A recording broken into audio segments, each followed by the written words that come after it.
မွေးငါဆိုတာစားရလားတောက်တာဒီနေ့မှာတော့အဲ့အဖြေကိုရှာဖို့အတွက်ဘိုကလေးစေးလမ်းကြားလေးတွေကိုရောက်လာပါတယ်ဘာလာစားလဲဆိုတာအထူးတလဲရှင်းပြပေးစရာမလိုတော့ဘူးထင်ပါတယ်ဆိုင်ရဲ့ဆိုင်ပုံကိုမြင်ပြီးကြရပါလေတခြားဆိုင်တွေနဲ့မတူတာကဆိုင်ရဲ့အတွင်းပုံစံတွေက vintage ဆန်တယ်ပေါ့နော်ပို့ပြီးတော့ချေးရန်ကိုစီလည်းဖြစ်တယ်လို့ခံစားရတယ်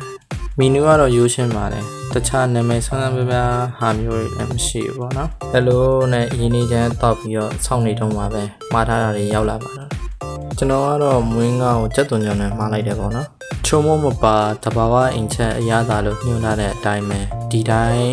လွတ်နေရင်တော်တော်ရသာရှိရပါတော့နော်ဒါပေမဲ့လည်းမျက်စိရှိမှရှိရမှန်များအကုန်ပြစ်ထည့်ပြီးတော့ရသာပိုကောင်းအောင်စားလိုက်ပါတယ်နောက်ပြီးမွေးငါဆိုတာက